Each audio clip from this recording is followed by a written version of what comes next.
আসসালামু আলাইকুম ওয়া রাহমাতুল্লাহি ওয়া বারাকাতুহু।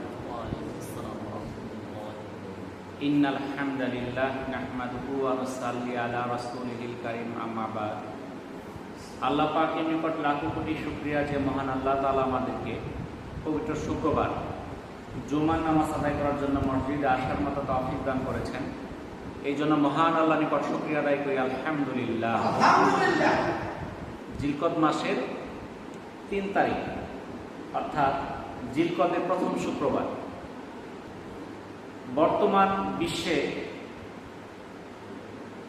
বিভিন্ন অস্থিতিশীল পরিস্থিতি আমরা দেখতেছি। আমাদের পার্শ্ববর্তী দেশ ইন্ডিয়া, যেখানে মানুষ প্রায় 150 কোটি, সারা পৃথিবীর 5 ভাগের 1 ভাগ মানুষ ইন্ডিয়াতে, বিশাল জনগোষ্ঠী, 100 কোটির মতো হিন্দু আছে, সেখানে মুসলমানও আছে 30 কোটির উপরে। কিন্তু আজকে সেখানে মুসলমানরা নির্যাতিত। মুসলমানরা নিজেদের ধর্ম সঠিকভাবে পালন করতে পারতেছে না, তাদের উপর অত্যাচার জুলুম চলতেছে। তারা এক বিতর্কিত আইন পাশ করেছে, ওয়াকফ আইন।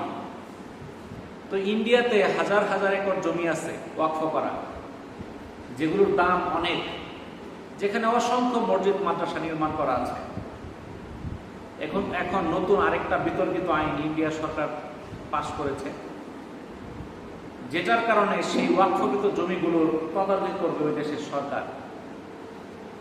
ইচ্ছে করলে সেগুলো মসজিদ মাদ্রাসা ভেঙে ফেলবে, ইচ্ছা করলে সেখানে মার্কেট তুলবে, রাস্তা করবে, ভেঙে যা খুশি তাই করবে। অর্থাৎ এগুলোর মালিক বানাই দিচ্ছে তাদের সরকারকে। এই বিতর্কিত আইন হওয়ার পর থেকে আন্দোলন চলতেছে, প্রতিবাদ চলতেছে, কিন্তু মুসলমানরা তো সেখানে নির্যাতিত, সংখ্যালঘু। তাদের প্রতিবাদকে কেউ মূল্যায়ন করতেছে না।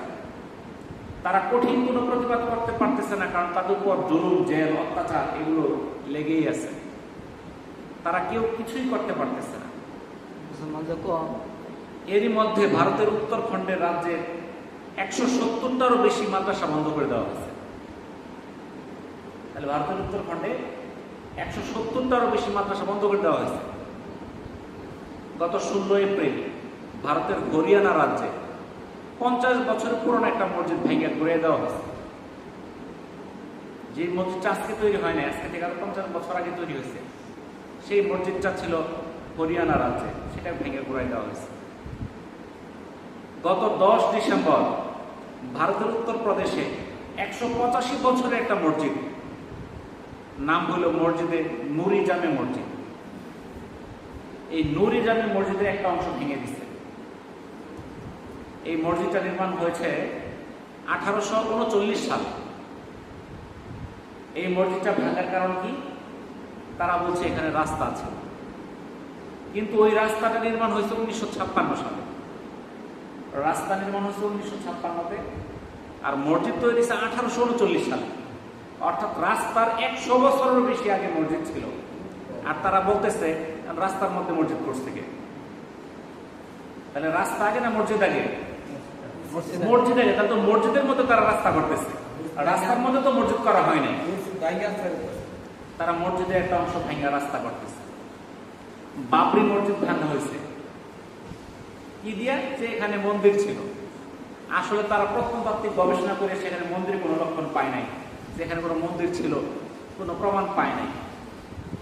এরকম ভাবে তারা বিভিন্ন মসজিদের উপর আক্রমণ চালাইতেছে, হুমকি দিতেছে যে এটা মন্দির ছিল, এটা ছিল, ওইটা ছিল, এগুলো ভেঙে ফেলবে। এখন তাদের লোক সংখ্যা বেশি, তারা চেষ্টা করতেছে এগুলো করার জন্য, করে যেতেছে। তাদের দেশে যারা মহিলারা আছে, আমাদের মুসলমান মা বোনেরা যারা আছে, তারা হিজাব করে চলা খুব কষ্টকর হয়ে যাচ্ছে। আপনারা অনেক ভিডিও তো দেখছেন, অটো দিয়া কিংবা গাড়ি দিয়া মা বোনেরা যাইতেছে, হিজাব করে যাচ্ছে, তাই না জোর করে হিজাব টাইনা খুলে ফেলা হইতেছে। ড্রেন থেকে পচা পানি তাদের মাথায় ঢেলে দেওয়া হইতেছে যেন হিজাব খুলে ফেলে। তাহলে কত নির্যাতন করা হইতেছে। জোর করে ধইরা তাদেরকে মারধর করতেছে, তাদের মুখ দিয়ে বলাইতেছে জয় শ্রীরাম। এটা মুখ দিয়ে বলতে হবে, না বললে তাকে পিটতে পিটতে মেরে ফেলতেছে।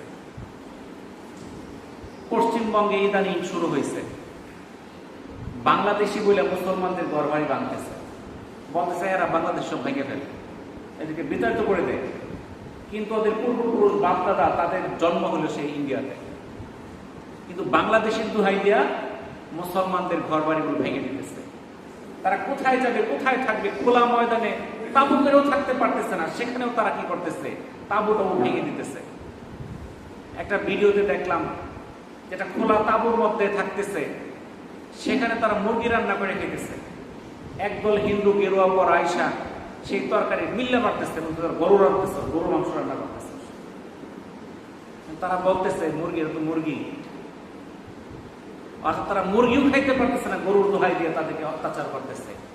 গরুকে জবাই করছে, এই অপরাধে মানুষকে হত্যা করতেছে। তাদেরকে কোরআনে বলা হয়েছে বালহম আদল, অর্থাৎ চতুষ্পদ জন্তুর চেয়েও তারা নিকৃষ্ট। গত সপ্তাহে কাশ্মীরে পেহেলগামে যে সন্ত্রাসী হামলার দোহাই দিয়া এই কাশ্মীরে মুসলমানদের উপর নির্যাতন শুরু হয়েছে, সকল গবেষক বলতেছে এটা তো হিন্দুদের বানানো একটা নাটক। যে কাশ্মীরে জনসংখ্যার প্রতি 7 জনে একজন ইন্ডিয়ান সেনাবাহিনী,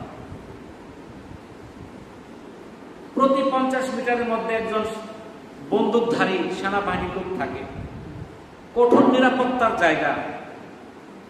সেখানে বাইরের দেশ থেকে লোক আইসা 26 জন মানুষকে মাইরা নিরাপদে চলে গেল। 1 ঘন্টার উপরে তারা হত্যাযজ্ঞ চালাইলো, কেউ দেখলো না, কেউ শুনলো না। এরকম নাটক ইন্ডিয়ারা করলো, বলতেছে এটা পাকিস্তান থেকে তারা আইসা এখানে এই অপকর্ম করছে। তো পাকিস্তান আর ইন্ডিয়ার বর্ডারে কি কোনো সেনাবাহিনী নাই? তাদের বিএসএফ নাই? তারা দেখলো না যে বন্দুকধারীরা কাশ্মীরে ঢুকতেছে? তারা কি পিঁপড়ার মতো ছোট ছিল, না মানুষ ছিল? আমাদের বাংলাদেশ ইন্ডিয়া সীমানায় যে পরিমাণ সেনাবাহিনী থাকে তার চেয়ে কয়েকশো গুণ বেশি থাকে সেই ইন্ডিয়া পাকিস্তান সেই কাশ্মীর সীমান্তে, কারণ সেখানে সারা বছর যুদ্ধের শ্বাস লাগেই থাকে। আর সেই সীমানা পার হইয়া পাকিস্তান থেকে আইসা পড়লো সন্ত্রাসীরা, আইসা মানুষকে মাইরা আবার নিরাপদে চলে গেল। এটাকে বিশ্বাস হওয়ার কথা নাকি? এটা দিয়ে তারা কি প্রমাণ করতে চায়? তারা প্রমাণ করতে চায় মুসলমানরা সন্ত্রাসী। মুসলমানদের এই অপবাদ দিয়ে বাড়িঘর ধ্বংস করতেছে, মুসলমানদের উপর অত্যাচার করতেছে, মা বোনদের সম্ভ্রমহানি করতেছে। এই মুসলমানদের উপর অত্যাচার বেড়ে গেছে। এই কাহিনী করার মূল কারণ হচ্ছে এই যে ওয়াকফ আইন, এই ওয়াকফ আইন নিয়ে যে মুসলমানরা প্রতিবাদ করতেছে, এই প্রতিবাদ যেন বন্ধ হয়ে যায়, মানুষের দৃষ্টি যেন এখন চলে যায় সেই কাশ্মীরের পেহেলগামের দিকে। তাহলে এগুলো কি? এগুলো আসলে গাজওয়াতুল হিন্দ। হাদিসে যেটা বলা হয়েছে হিন্দুস্তানের যুদ্ধ, সেই গাজওয়াতুল হিন্দের ইস্যু শুরু হয়ে গেছে। যে কোনো সময় শুরু হয়ে যেতে পারে গাজওয়াতুল হিন্দ। এই যুদ্ধ সম্পর্কে সহিহ হাদিসে বর্ণিত আছে। সাওবান রাদিয়াল্লাহু তাআলা আনহু বলেন, রাসূলুল্লাহ সাল্লাল্লাহু আলাইহি সাল্লাম বলেছেন, আমার উম্মতের 2টি দল রয়েছে যাদেরকে আল্লাহ তাআলা জাহান্নামের আগুন থেকে রক্ষা করবেন। তাদের একটি দল হিন্দুস্তানের বিরুদ্ধে লড়াই করবে, আরেকটি দল যারা ঈসা আলাইহিস সালামের সাথে থাকবে। এটা নাসাই 3175, মুসনাদে আহমদের 22449, তাবরানির 3য় খণ্ডের 89 নম্বর হাদিস।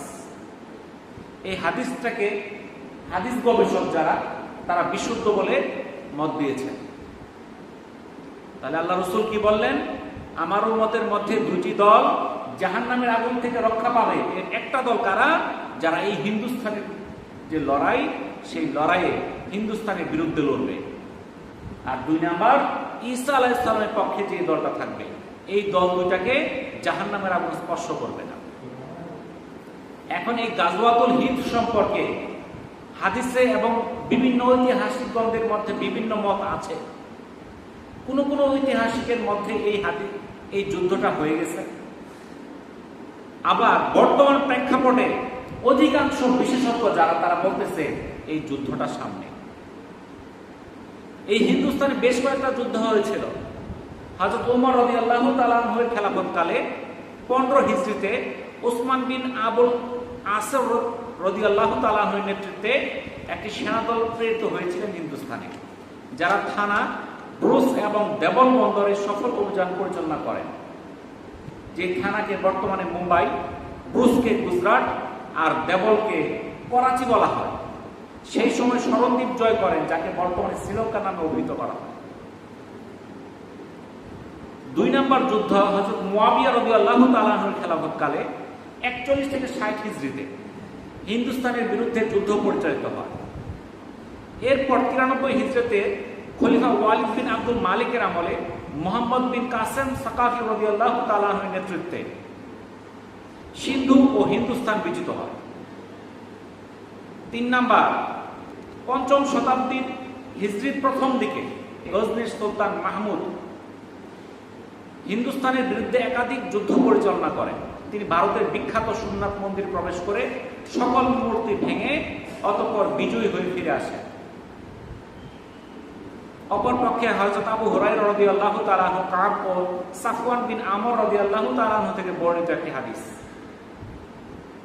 সেই হাদিসে হিন্দুস্তানি নেতাদেরকে মুসলিম সেনারা বেরিবদ্ধ অবস্থায় শামে নিয়ে যাবে, অতঃপর ঈসা আলাইহিস সালাম তার সাথে সাক্ষাৎ করবে। এটা নাসাই 3173, মুসনাদে আহমদের 7128, মুসতাদরাকে হাকিমের 611 নম্বর হাদিস এবং নুআইম বিন হাম্মাদের কিতাবুল ফিতানের 1202, 1215, 1236 নম্বর হাদিস। এই হাদিসের সনদ সম্পর্কে কিছুটা দুর্বলতা আছে, কিন্তু এই হাদিস দিয়ে প্রমাণিত হয় যে গাজওয়াতুল হিন্দ হবে শেষ সময়ে, যখন হযরত ঈসা আলাইহিস সালাম আগমন করবেন। সাইদ ইবনে মানসুর রাহিমাহুল্লাহ হুসাইন থেকে, তিনি সাইয়ার থেকে, তিনি জায়ের ইবনে আবিদা থেকে, তিনি আবু হুরায়রা রাদিয়াল্লাহু তাআলা আনহু থেকে বর্ণনা করেন। আবু হুরায়রা রাদিয়াল্লাহু তাআলা আনহু বলেন, রাসূলুল্লাহ সাল্লাল্লাহু আলাইহি সাল্লাম আমাদেরকে হিন্দুস্তানের বিজয় সম্পর্কে প্রতিশ্রুতি দিয়েছেন। যদি আমি সেই জিহাদ পাই, তাহলে আমি আমার জানমাল সবকিছু তাতে ব্যয় করব। এতে যদি আমি শাহাদত বরণ করি, তাহলে আমি হব সর্বশ্রেষ্ঠ শহীদ। আর যদি জীবিত ফিরে আসি, তাহলে হব জাহান্নামের আগুন থেকে মুক্তিপ্রাপ্ত। এটা বিখ্যাত হাদিস বিশারদ শায়খ আহমদ শাকের তার তাহকিককৃত মুসনাদে আহমদের টিকায় বলেন, এই হাদিসটা সহিহ। রাসূলুল্লাহ সাল্লাল্লাহু আলাইহি সাল্লাম হিন্দুস্তান যুদ্ধের আলোচনা প্রসঙ্গে বলেছেন, অবশ্যই তোমাদের একটি দল হিন্দুস্তানে যুদ্ধ করবে, আল্লাহ তাদের বিজয় দান করবে। তারা হিন্দুস্তানের রাজাদের শিকল দিয়ে বেঁধে টেনে আনবে, আল্লাহ তাআলা সেই মুজাহিদদের সকলকে ক্ষমা করে দেবেন। অতঃপর মুসলিমরা যুদ্ধ থেকে ফিরে এসে ঈসা ইবনে মারইয়াম আলাইহিস সালামকে শামে পেয়ে যাবে। শাম বলতে এখন যেটাকে আমরা সিরিয়া বলি, সিরিয়া, ফিলিস্তিন। আবু হুরায়রা রাদিয়াল্লাহু তাআলা আনহু বলেন, আমি যদি গাজওয়াতুল হিন্দের সময় বেঁচে থাকি, তাহলে আমার সমস্ত সহায় সম্পত্তি বিক্রি করে দেব এবং সেই যুদ্ধে শরীক হব। এরপর যখন আল্লাহ তাআলা আমাদের বিজয় দান করবেন এবং আমরা যুদ্ধ থেকে ফিরে আসব, আমি হব জাহান্নামের আগুন থেকে মুক্তিপ্রাপ্ত আবু হুরায়রা, যে শামে গিয়ে ঈসা ইবনে মারইয়াম আলাইহিস সালামের সঙ্গে মিলিত হবে। আবু হুরায়রা রাদিয়াল্লাহু তাআলা আনহু বলেন, আমি তখন নবীজিকে বললাম, হে আল্লাহ রাসূল, আমার খুব আকাঙ্ক্ষা হয় আমি ঈসা আলাইহিস সালামের নিকটবর্তী হয়ে তাকে সংবাদ দেব যে আমি আপনার সংস্পর্শপ্রাপ্ত একজন সাহাবী। তিনি বলেন, এতে রাসূলুল্লাহ সাল্লাল্লাহু আলাইহি সাল্লাম মুস্কি হাসতে লাগলেন এবং বললেন, সেই যুদ্ধ তো অনেক দেরি, অনেক দেরি। এটা কিতাবুল ফিতানের 1236 এবং 1239 নম্বর হাদিস। তাহলে আল্লাহ রাসূল যখন বলতেছিলেন, যখন সেই হিন্দুস্তানে গাজওয়াতুল হিন্দ শুরু হবে, সেই যুদ্ধের শেষে মুসলমানরাই বিজয়ী হবে। যদিও মুসলমানদেরকে তারা হত্যা করবে, নির্যাতিত হবে, কিন্তু চূড়ান্ত বিজয় কাদের হবে?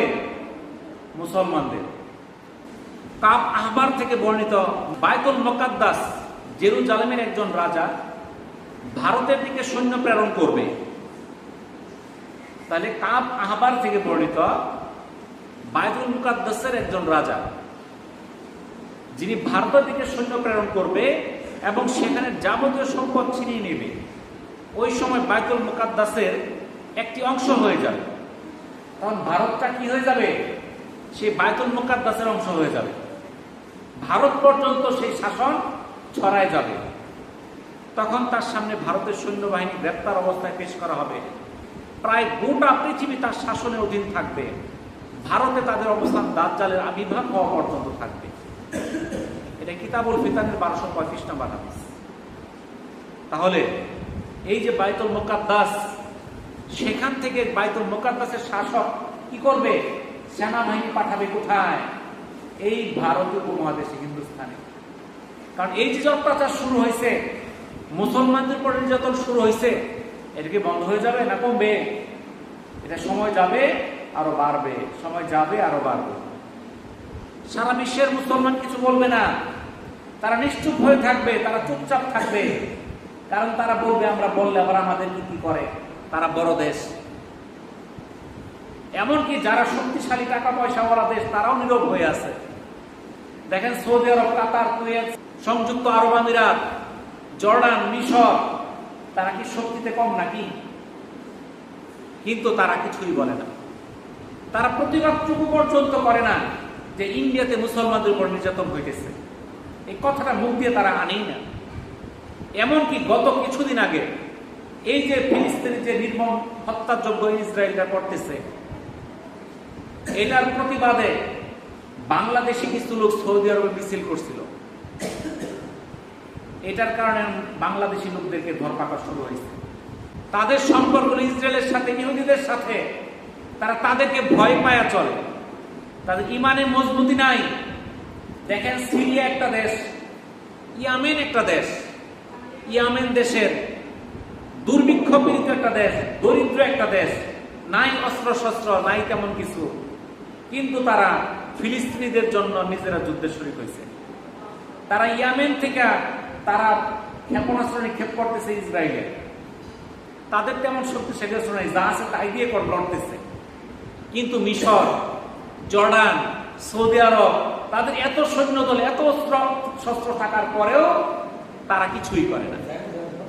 বুঝতে পারলেন তো? তাহলে এটা থেকে প্রমাণ হয় মুসলমানরা কখনো অস্ত্র শস্ত্র আর সৈন্য দিয়ে যুদ্ধে জয়লাভ করে নাই। তারা যুদ্ধে জয়লাভ করছে ইমানি শক্তি দিয়ে। আর এই ইমানি শক্তির কারণে ইয়ামেনরা আজকে ইসরায়েলের বিরুদ্ধে লড়তেছে। আর ইমানি শক্তি দুর্বল হওয়ার কারণে অর্থ প্রতিপত্তি, টাকা সম্পদ, যুদ্ধাস্ত্র, বিমান, ফ্রিগেট সব থাকা সত্ত্বেও যুদ্ধ করতেছে না সেই মিশর, সেই জর্ডান, সেই সৌদি আরব, সেই সংযুক্ত আরব আমিরাত। ইমান দুর্বল হয়ে গেছে, যার জন্য মুসলমানদের বিরুদ্ধে অত্যাচার হইলে তারা নিশ্চুপ হয়েছে, তারা কিছুই বলতেছে না। আর তার এর বর্ণনায় নোয়ান বিন হাম্মাদ তার আল ফিতান গ্রন্থে উল্লেখ করেন, ওয়ালিদ বিন মুসলিম রহিমাহুল্লাহ জাররা বিন মালিক থেকে, তিনি বিশিষ্ট তাবি আরতাদ রহিমাহুল্লাহ থেকে বর্ণনা করেছেন। আরতাদ রহিমাহুল্লাহ বলেন, ইয়ামানি খলিফার নেতৃত্বে কনস্টান্টিনোপল, যেটাকে বর্তমানে আমরা ইস্তাম্বুল, তুরস্কে অবস্থিত ইস্তাম্বুল ও রোম বিজয় হবে। তার সময় দাজ্জাল আত্মপ্রকাশ করবে। তার যুগে ঈসা ইবনে মারইয়াম আলাইহিস সালাম অবতরণ করবেন এবং তার নেতৃত্বেই হিন্দুস্তানের যুদ্ধ সংঘটিত হবে। তিনি হবেন হাশিমি বংশের লোক। আবু হুরায়রা রাদিয়াল্লাহু তাআলা আনহু হিন্দের এই যুদ্ধ সম্পর্কেই হাদিসটি বর্ণনা করেন। এটা কিতাবুল ফিতানের 1238 নম্বর হাদিস।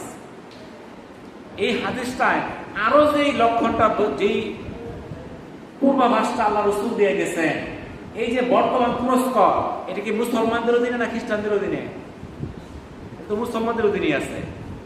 তাহলে এই হাদিস দ্বারা প্রমাণিত হইল এই তুরস্ক মুসলমানদের অধীন থাকবে না, এটা আমাদের হাত থেকে চলে যাবে। তুরস্ক বর্তমান সারা বিশ্বের মধ্যে মুসলিম দেশের মধ্যে সবচেয়ে শক্তিশালী দেশ। সেই তুরস্ক মুসলমানদের হাত থেকে চলে যাবে।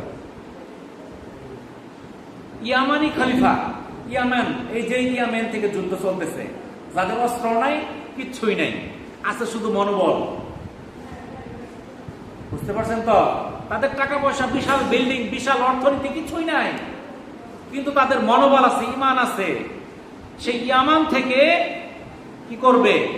ইয়ামেনি যে খলিফা, তার নেতৃত্বে সেই তুরস্ক ইস্তাম্বুল জয়লাভ করবে, মুসলমানদের অধীনে আসবে, রোম বিজয় হবে, আর সেই সময় দাজ্জালের আবির্ভাব হবে।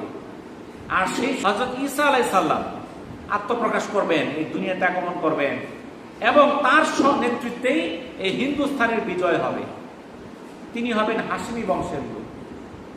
তাহলে এই যে গাজওয়াতুল হিন্দ, যে হিন্দুস্তানের যুদ্ধ, সেই যুদ্ধ সম্পর্কে কিন্তু আল্লাহ রাসূল কিন্তু সব পূর্বাভাস করে গেছেন। কোন কোন বর্ণনায় আসতে মুসলমানদের রক্তে মাটিতে পা দিলে খাল পর্যন্ত ডুবে যাবে। এমনকি একটা পাখি যদি 1 মাস উড়ে, সেই লাশকে অতিক্রম করে শেষ করতে পারবে না, এই পরিমাণ লাশ পড়বে। আপনি এই যে এখন যে যুদ্ধ, আপনার এই যে পেহেলগামে যে হামলার প্রেক্ষিতে কাশ্মীরে যে যুদ্ধের যে লক্ষণ শুরু হয়েছে, সেখানে পাকিস্তান কি বলছে? আমরা প্রয়োজনে পারমাণবিক অস্ত্র নিক্ষেপ করব।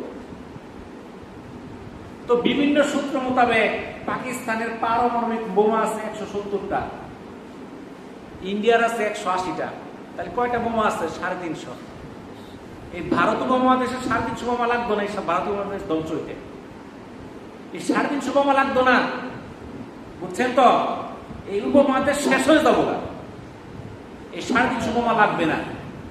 তাহলে যুদ্ধ যখন শুরু হবে, তখন যে হাদিসের যে বর্ণনা, সেটাই তো মিলতেছে। দ্বিতীয় বিশ্বযুদ্ধের সময় হিরোশিমা নাগাসাকিতে বোমা ফেলছিল 2টা, একটার নাম লিটল বয়, একটার নাম ছিল ফ্যাটম্যান। 2টা বোমা ফেলছিল, লক্ষ লক্ষ লোক মারা গেছিল 2টা বোমার কারণে। আর ওই বোমার যে বর্তমান যে পারমাণবিক বোমাগুলো, এগুলো অনেক শক্তিশালী, এগুলো লক্ষ না কোটি লোককে মারতে পারে একটা বোমা। তাহলে কি বোমা আবিষ্কার করছে? এরকম বোমা এই ভারতীয় উপমহাদেশে আছে 350। তাহলে যুদ্ধ হলে মানুষ কয়টা বাঁচবো চিন্তা করে দেখেন। তাহলে সেই গাজওয়াতুল হিন্দ অত্যন্ত সন্নিকটে। আমরা জানি না সেই যুদ্ধ আমরা পাবো কি পাবো না, আমরা পায়েও যেতে পারি, আমরা জানি না সেই দুঃসময় আমাদের সামনে আছে কিনা। কারণ যেইভাবে মুসলমানদের উপর নির্যাতন অত্যাচার শুরু হয়ে গেছে ইন্ডিয়াতে, এতে মনে হয় যে বিভিন্ন ইসলামী গবেষক যারা, তারা বলতেছেন গাজওয়াতুল হিন্দ বেশি দূরে নাই। এখন পৃথিবী একদম শেষ সময় চলে আসছে। কিয়ামতের যে বড় বড় লক্ষণগুলো, সেই বড় বড় লক্ষণগুলো আসার বাকি, কিন্তু ছোট লক্ষণ কিন্তু আসার বাকি নাই। আমরা ছোট লক্ষণ সব প্রকাশিত হয়ে গেছে, বড় লক্ষণগুলো আমাদের সামনে আছে। বড় লক্ষণগুলো যখন একটা শুরু হয়ে যাবে, তখন বাকিগুলো কিভাবে শুরু হবে?